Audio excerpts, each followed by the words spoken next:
This week sees the release of Jurassic World, which gives us a great opportunity to look back upon Jurassic Park, which was released back in 1993, 22 years ago. And joining me to talk about Jurassic Park is Tim Burden, film critic. Hey, Tim, Brian. welcome. Thank you. Now, Tim, Jurassic Park was an adventure 65 million years in the making.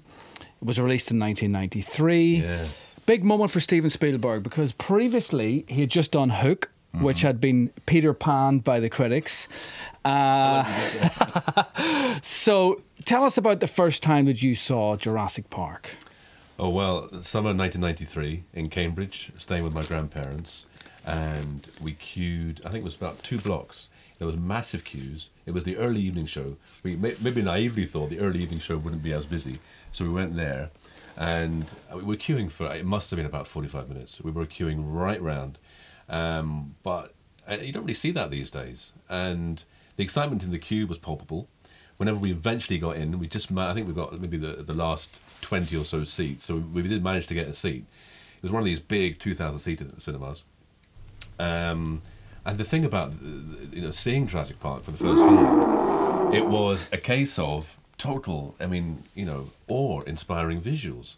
The whole audience, I'm not exaggerating, whenever we first see the dinosaurs, the audience went, this is no way off-putting. The audience actually went, oh. Wonder. No, yeah, it was wonder. Yeah. It was. I mean, because there'd been such a massive advertising campaign everywhere. Yes. But we'd never, it was clever because you'd seen it like a corner of a foot of a brachiosaurus or something like that. And you'd heard the roars like he would do. But you never actually saw the full thing. So that scene, where it's about, 20 minutes into the film, whenever you see the dinosaur and that, on the park, in the park rather, it was stunning.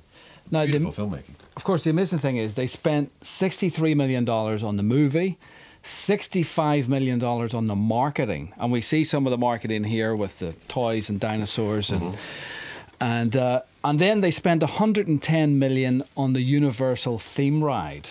They spent twice as much on the theme ride as they did on the movie, but it was quite amazing.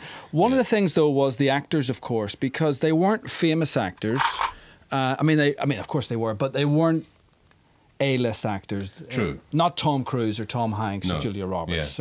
Tell us who this is here. Well, this is Ian Malcolm, played by Jeff Goldblum, who actually had quite a you can hold string. Him. Oh, you can touch him. Yeah. He had a string of big 90s success stories like Independence Day. Yeah. He was quite, I suppose, the big go-to actor for a while, but maybe it was more of an accident. He was in big movies. Now, there's a Northern Ireland connection with Jurassic Park. Oh, yes, of course. Because Sam Neill, Alan Grant, who played Dr. Alan Grant, was born in Omagh. Yes.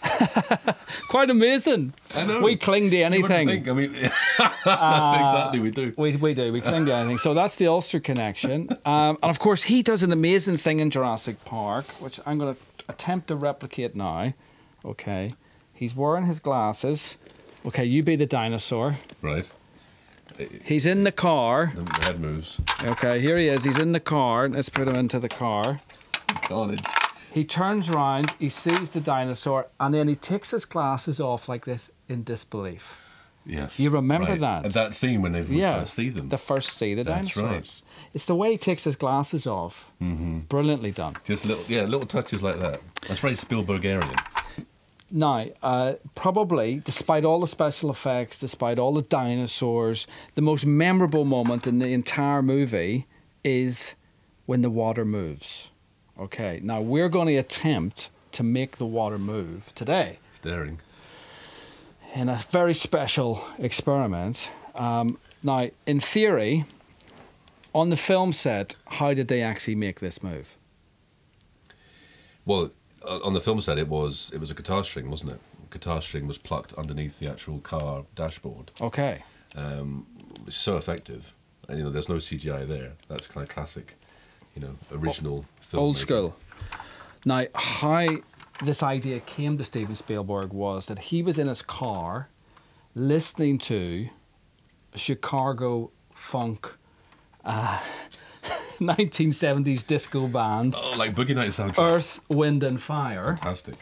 And the car vibrated, and that's what gave him the idea for this shot. So what we are attempting to do today, Tim, is we're going to play Earth, Wind and Fire and see if the water moves. Are you ready? I can't wait. Okay, here we go. Okay.